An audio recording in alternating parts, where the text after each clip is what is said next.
Without further ado, since we're running a little late, I'm going to introduce our moderator, Daniel Lacey. Daniel leads the science and technology and healthcare and higher education markets from Account Boardman. His portfolio includes work for some of the region's most notable organizations, including Children's Mercy Research Tower, the Kansas Bureau of Investigation, South Dakota State Animal Disease Research and Diagnostics Lab. He has found a unique niche for not only design-build projects, but a large, complex projects that require extensive coordination and communication, including Morris Memorial Hospital, MRI Global, and most recently, the University of Kansas Volleyball Arena. Daniel places a strong emphasis on building relationships and currently serves as a board member for the Children's Mercy Ambassadors and as a current member of the U.S. Green Building Council. Please welcome Daniel Lacey.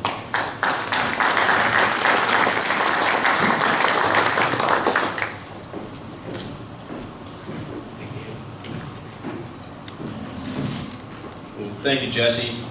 I asked him to include my high school football stats, but they must have left those out. Welcome, everybody.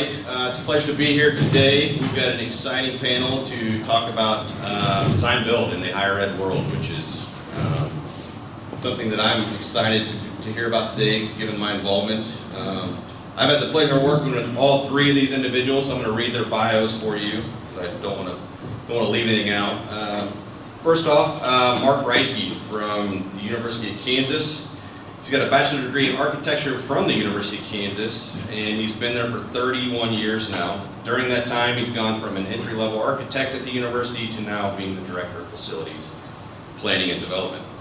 As the director of facilities, he oversees professional staff of around 20, including architects, landscape architects, engineers, providing guidance and support to the office's project managers, office management, long-range planning, and assuring facilities planning is meeting the expectations of the client. Over the years, Mark's overseen a wide variety of projects at the university, as well as managing KU's in-house construction team. Projects include education, housing, healthcare, infrastructure. And he's worked for projects that include design assist and design build. So thank you, Mark. Next up is Bob Simmons. He is the Associate Vice Chancellor of Administration Campus Architect for the University of Missouri, Kansas City. He oversees design, construction, maintenance operations for about 4.4 million gross square footage of facilities on a 150-acre campus. We're here today. Thank you again for UMKC for hosting. Came to UMKC in 2005 after 10 years as the university architect for the MU system, where he oversaw architect selection and design process for major projects for all the 4 MU systems campuses. Prior to joining UM System, he was an associate with the BNIM Architects. He is a registered architect in the state of Missouri with a degree from the University of Kansas and a master's degree in public administration from University of Missouri, Kansas City. And last but definitely not least is Dennis Strait. Dennis is an architect, landscape architect, and he is the managing principal for the Kansas City studio of Gould Evans. His work involves a wide variety of project types, delivery methods, with a particular focus in the last 20 years of higher ed. I've had the pleasure of partnering with him, and it is truly a pleasure. Dennis helps clients create a place that enhances the lives of their communities and the quality of the built environment. His 35 years of experience ranges from comprehensive campus planning to site-specific design. Recently, he and his firm have partnered with the Kansas City Library on the Making a Great City speaking series. You should check it out, to raise public awareness about development patterns that build lasting value and financial resiliency for our city. So let's give them a round of applause.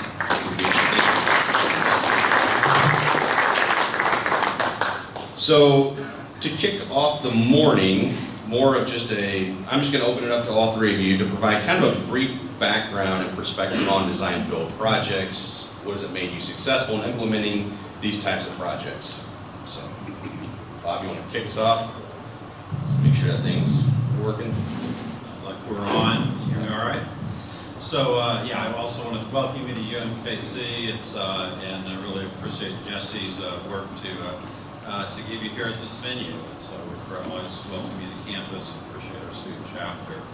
I'd like to say on design build, which I've been doing design build for, I'd say maybe close to 30 years now. I've been on all three sides of the coin. When I was in private practice with BNIM Architects, I was a part of teams that were responding as a part of design build teams. I was also involved working with MU campus on preparing design build guidelines for projects. And then when I transitioned over to the owner's role with System, I have certainly been involved on the owner's side. And so we have used design build projects for everything from parking structures, which is really where we cut our teeth. I do not jest when I say I think I've probably been a part of development of probably 24 parking structures through the design build methodology, going back to the early, mid-80s. But we've also done lab animal facilities, research building facilities. The student union on this project was delivered using the design build methodology, a very successful project. And the project that was talked about for our School of Computing and Engineering that's under construction right now at 51st and Rock Hill is being delivered through design build methodology. So we're firm believers in the process, have looked at it in many different ways, and really tried to refine and improve the process every time we take it on. So at KU, we don't have the vast number of projects UMKC has. The state system kind of hand ties us on that. My greatest amount of experience in design build is just leading our construction crews, to be totally honest. And we've done hundreds of small projects, and that crew's been taken from FPD now and moved back to facilities. I can tell you it doesn't work as well when it's not a unified group with the design and the construction team. Now, more recently, the university has found ways to get into design build, even if the legislature prefers we not. So our P3 project has been a very successful project for us that was design build, a basic design build project, and now Porsche, our new volleyball arena with McAllen Gordon's the design build process. And we were able to do that because basically our athletic department's a corporation, so we didn't have to go through the state. We could go through endowment. So through our endowment association, we can easily do design build. Through state processes, we have to get very creative to do so.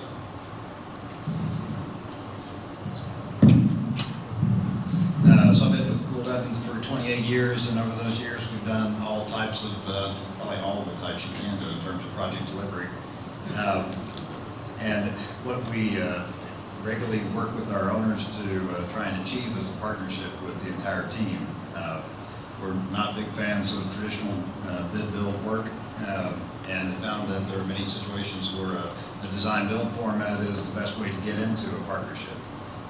So it's not always the solution. In many cases we can do as well with construction management at risk, and that's principally what we end up doing with institutional clients. But we've had a number of great experiences with design build, and what we look for there is a build partner that we have a lot of experience with and comfort with, because we're making a big investment in terms of our time and creativity, and we want a partner who's equally invested there. So that's what we look for as architects. Excellent. So jumping into more of the pointed questions, what do each of you like about the design build process? Really, what are the benefits and what are the challenges? I mean, we want to hear some of the challenges from the higher ed side as well.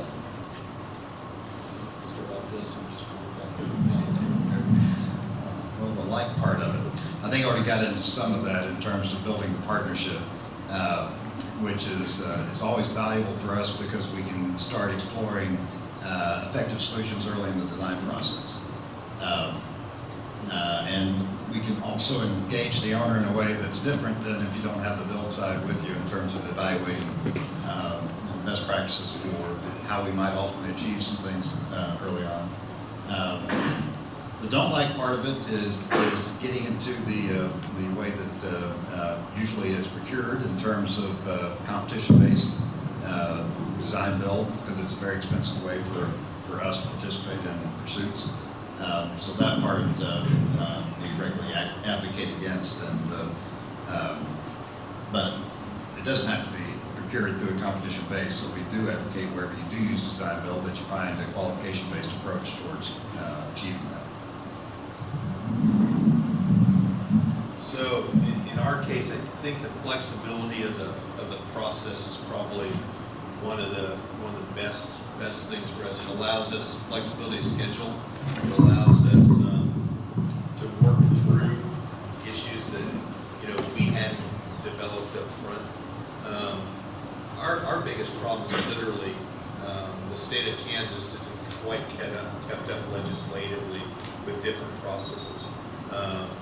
So, it's very difficult for us to enter into a design-build contract without either private funding or going through what we've created as a separate corporation on campus to run projects through. And that's how we ended up doing the P3. And to be totally honest, we still have legislature that's not very happy with the University of Kansas because of that project. It's unfortunate because I can tell you that P3 project was one of the most successful we've ever done, and it was the collaboration of that team that allowed it to be successful. When Mark and I were talking last night about the relative merits of design build in our two different state university systems, we have common ground that we're both Jayhawks at heart and stuff, but it's the state does look at it very differently. And because of the way University of Missouri was created as a campus, the lawyers would say we are a constitutionally separate entity. And so we have had a lot more flexibility in creating the statutes and the policies and the procedures to utilize design build. And I think that's one of the reasons that we were able to really be kind of that curve back in the 80s with our design build efforts. So I would tell you that I do not think every project should be done design build, but I would tell you that you weren't supposed to say that. I know. But I've said it to this group before, and you keep inviting me back, so you're going to have to hear it. No. But they let me come back because then the next thing I usually say is that it is actually my favorite. There you go. So it is. We do so little these days with hard bid, design bid, build documents. It's just the industry's moved away from it. The lack of any form of partnership, that is really as busy as everyone is out there. It just does not work for us. So we're usually looking at three methodologies. We're looking at job order contracting for smaller projects. We're looking at construction management of risk. And I would say that's for projects that are more renovation based, or maybe projects where a design is already kind of set in place, either based upon donor expectations or something like that. And then my preferred methodology, actually, the first one I'll look at is design build. And I would say I do that for two reasons. The first one is that I think without a doubt, we are able to deliver our projects quicker using the design build methodology. Our student union project was delivered 1 year ahead of the schedule that we advertised in our request for proposal. And I think our engineering project is tracking along a very fast delivery time frame. And I can't imagine any other delivery method that would get us there faster than that. Maybe with the exception of, I think we have not had the ability as much to do with the P3s, and that's kind of a variation on a theme, if you will. The other reason that we feel very strongly about design build is that gives us the ability at the time we really lock in that contract that we know what our budget is and we know that we're within budget. We use a little bit different methodology than KU does and some other public institutions. Ours is that two-step process that leads to an actual design solution and a GMP budget. So we know at the time we selected that design build team, we know the program that we've got incorporated, and we know that we'll be within budget. So this kind of builds on all of this, and Mark, you mentioned flexibility. From your perspective, how does design build affect the level of flexibility or control or expectations you have in a project? So on the largest one we did, so I'm gonna talk about the P3 a lot because I don't have a lot of base to talk about. So on that project, we released very little information on an RFP and basically got back 20 submissions from developers. We shortlisted the 3 and interviewed those 3. That point's pretty consistent for any process we use.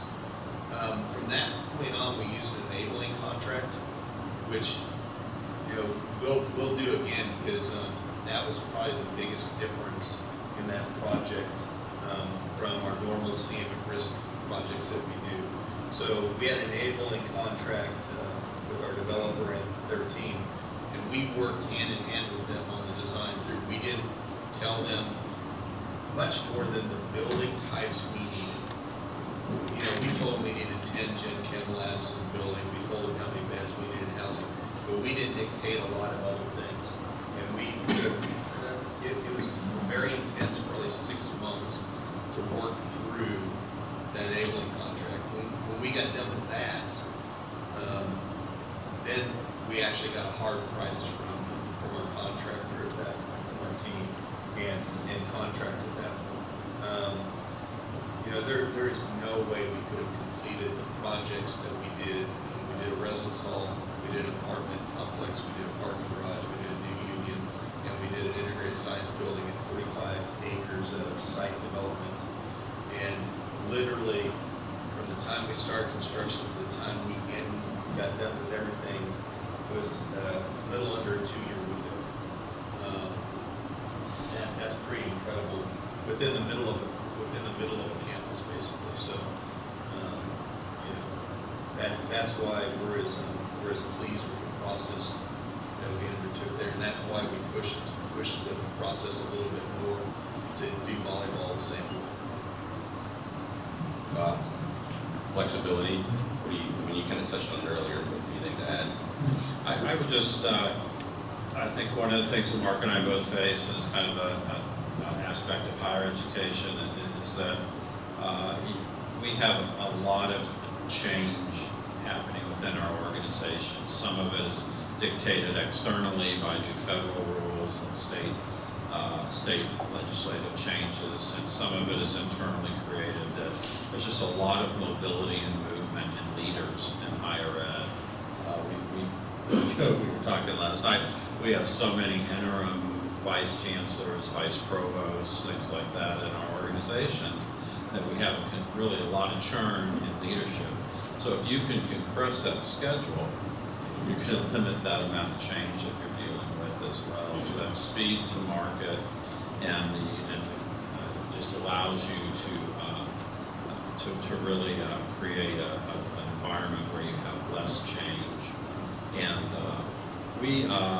I'd say one thing that we do somewhat different than maybe some other institutions is that we truly leave the design to the design build team. Our bridging documents, or our design build guidelines as we call them, are very programmatic and technology based, but we do not design the building. So we want that flexibility in the design to happen on the design build side of the coin, rather than dictating a very specific solution to the team. So Dennis, from your perspective, not as an owner, but being on the other side as a design build partner, where have you seen flexibility, have success and maybe not so much success? Probably more in the private sector. We've had more flexibility in the design build process because it tends in the public sector that they needed a guaranteed max established up front. And that can close the door on a lot of exploration if you have to commit up front to do a guaranteed price. Bob and I worked together on the union project, which was one of the best projects that either of us has done. I think we've talked about that many times. Part of what made that work was because they did have a GMP established with the original submittal. And as designers, we typically work with an owner for 2 to 4 months to come up with a concept and general direction on how to take their program forward. With design build, we had 1 2-hour meeting we structured that very intentionally. I So think that we had two. We had two. Okay, I'm sorry, I totally cut in half all the Yeah. time that we had to work with the owner group. So we had to be very creative about how we use those 4 hours to compress potentially 4 months worth of discussions and thinking into a direction. You focused on civil mostly. No, that's what carried the day. So that can be a challenge from the design side. The other thing that was interesting with the design build process, and I'm sharing this with all the architects out there, everything you submit as part of your submission becomes part of the construction, not part of the contract. So naturally, we submitted a variety of photorealistic drawings of what this thing would look like, and you can honestly hold up those drawings and look at the Union today from the same vantage point, and it's hard to tell the difference. That it was so consistently carried forward from that point, which I'll tell you is probably the only time in our career that a schematic design got built exactly that way. Now, to our pride, it was a strong design that's carried forward. It's a great project. But for example, we had a little feature above the entry that gave us a little canopy and a place to identify the coffee shop. And it was kind of a holding, just a placeholder to come back later and do something more significant. Bob wouldn't let us change it. So we ended up building it exactly as we had drawn it. And we did make some adjustments to things that we both found, there were significant opportunities to make adjustments.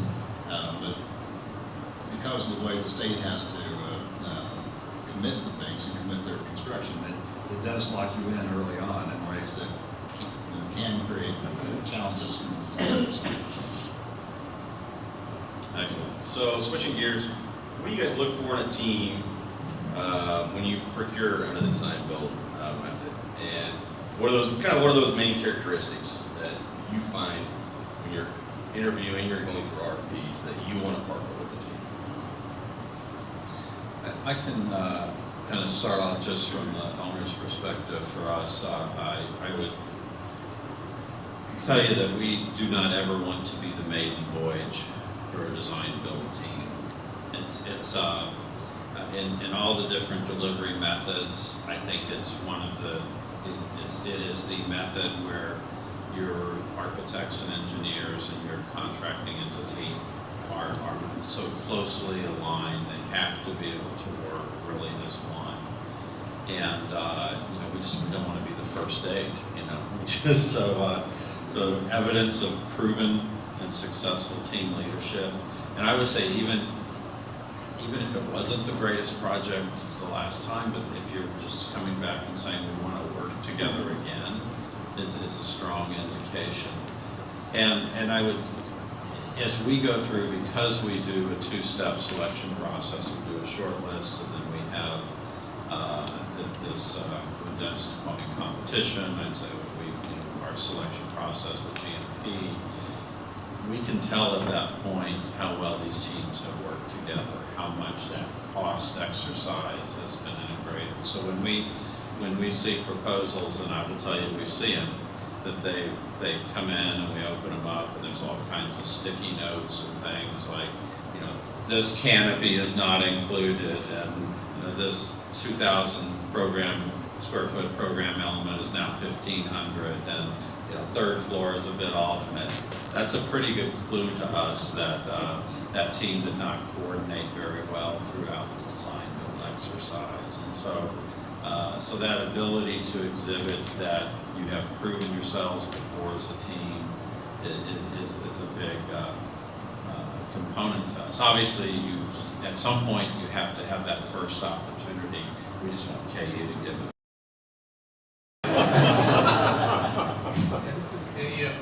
I hear a lot of what Bob just said. We go down even to looking at who's leading each part of the team and make sure they've worked together on similar projects, not exactly the same projects, but, you know, if we're building a parking garage, we're looking for a team that's literally worked on those before, knows everything they need, you know, where the, you know, the issues could happen, and have successfully performed those jobs. When we talked last night, and Daniel admitted to this last night, you know, and we truly Earmuffs, everybody.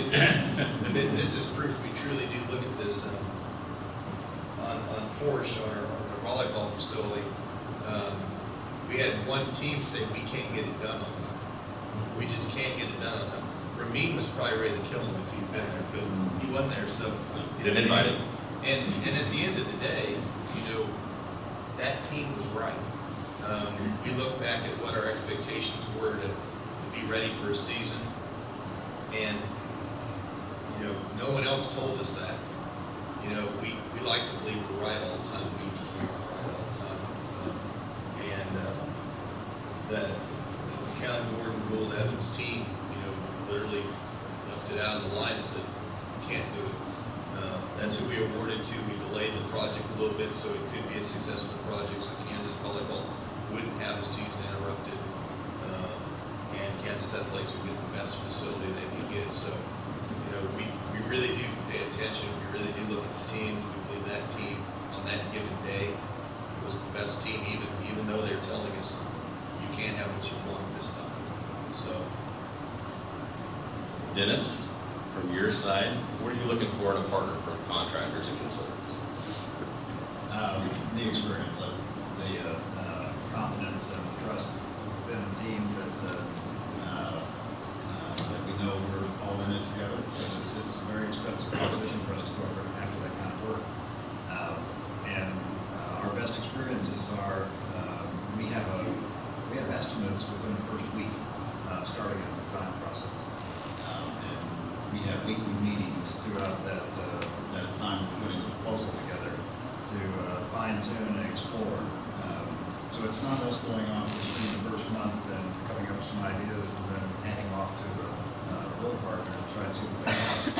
It's a constant iteration, and it has to be in order to squeeze the best value out of it. So we have to have confidence that our partners are going to track with us that closely and get serious about the numbers. It's not just, well, it's $220 a square foot. It's pulling in trade information and really testing the market to see what that project's going to cost. I need to thank Mark for setting us up with the volleyball project, where the selection process actually was a little different, because we had done preliminary work, so we were the assigned architect, and the build partner was selected to become a design build. How'd you do that? I'd like to figure that out on our side. Anyway. So the challenge there was that that wouldn't always work. We happened to have experience with each of the contractors that were asked to submit on the build side, but so it worked in terms of making it easier process for us. But the fact that we had easily a lot of experience with all those contractors, we could have partnered with any of the choices they made. That made it an option. But that's not always the case. It's rarely the case. So if you had that situation, I would. Let's talk about the pros and cons to whether it is a qualification-based or a competition. And I know both Bob and Mark Bob, you're the system requires you to do one, but I'd be interested to hear all three of you, pros and cons. So the way our policies and procedures are set up for design build, which again, we have some latitude from the state, so it was established by our board, but we have almost 30 years of precedence now running with this, is that we do a two-step process. We do create a short list that is usually 3 to 5 teams that will proceed to the second stage. That helps manage risk and gives those teams a sense that they know who their competition is heading in, because we know that the second stage, which is the stage at least, involves, I would say, a schematic design submittal. I think that you agree with that based upon our work together. Schematic design submittal that also is backed up by guaranteed maximum price from the design build entity. Because in our policies, as established by our board, 50% of our contract award needs to be based on price. Now, those of you who have seen our projects before, you know that basically we tell you what we want you to do is spend every penny that we have identified in our budget. Because that's our budget for the project, and we want to be able to maximize the quality and maximize the program and do it within that budget and not necessarily less. And so that's what we're asking those design build teams to manage. And we know that there's a process in that, but again, as I mentioned at the onset, when we have awarded that contract, we have a very good sense of not only the team that we're working with, but the project that we're going to be delivering. So we're a little bit different, and we're different if it's a state project than if it's just a unit. If I have to run it through the state, it becomes more restricted. Since the state doesn't even recognize design build exists, we're talking about our on-campus process, that's a little easier to discuss. So we are totally qualification based in the selection. We will negotiate fee with the selected team after we choose. So we'll negotiate fee and do contracting after we make a selection. I can tell you from our CM side, because we've done so many more of those, I can only remember one in many years that we haven't been able to contract with the firm that we chose. It just didn't work out money-wise, didn't work out contractually. But that's once in 30 years of memory, so that's not very often. So, we'll look at the teams, pick who we choose the best team. Usually, we've got 2 or 3 people that make up a selection committee. So it's got a relatively diverse selection committee. So we make sure Mark's not just picking who he wants every time or something like that. I guess is what they're trying to do. So,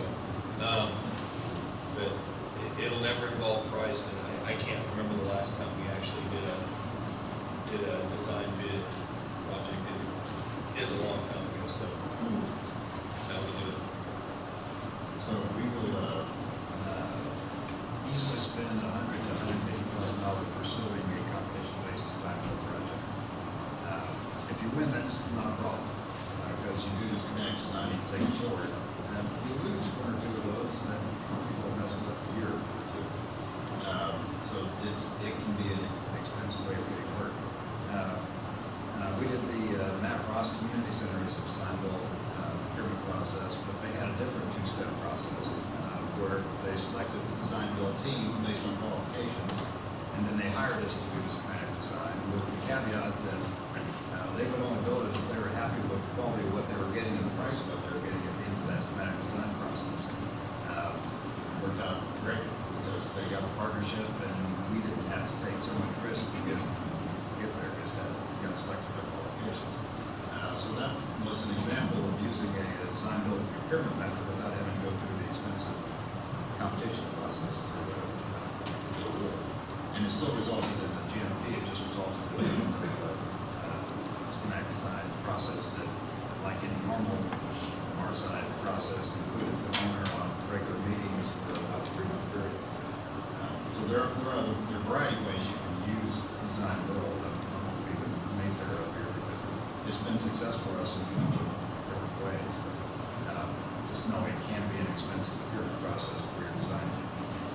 So Dennis, sticking with you, and then we'll go down the line, but talk a little bit about the pros and cons to bridging documents, or giving a lot of detail in an RFQ to respond to, or giving very little, in your opinion, as an architect, and then we'll talk to the owners. Yeah, so to clarify that, the process that UMKC uses that Bob was describing earlier, they give you a program and some general parameters, but they don't give you a design. They don't figure out how to put it on the site or what it should look like, but they give you the things it has to accomplish.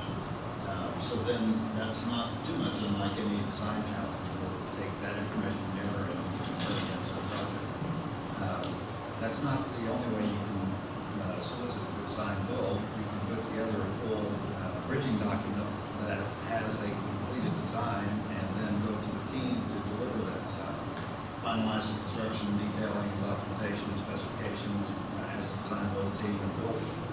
For many design firms, that latter scenario isn't very attractive because we like the whole experience. We like working with an owner to come up with a solution that's custom tailored to them and then figuring out how to get that most effectively built.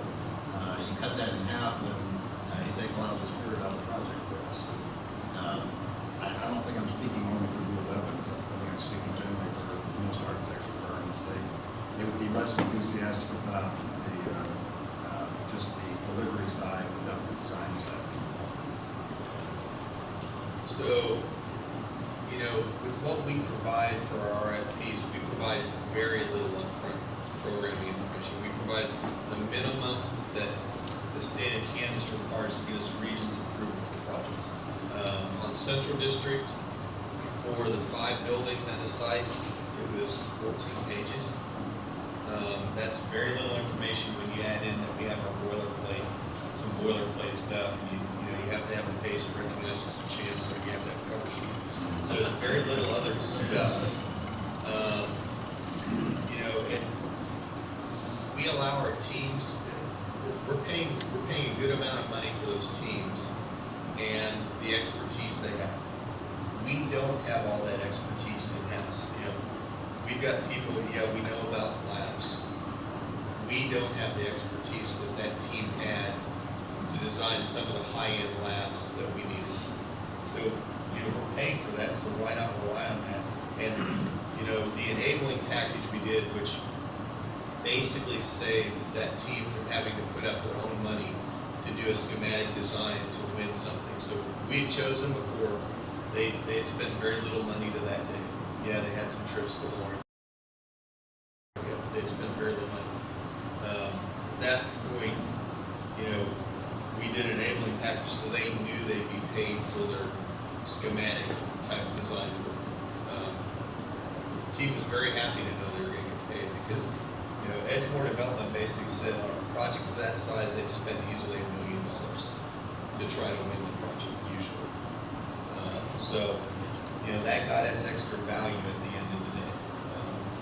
And, you know, everyone team-wise tells us that other institutions we've talked to, they're trying to do the same thing, say, yeah, that got you more value. So, you know, faith in that team enabling package, but we provide very little initial information.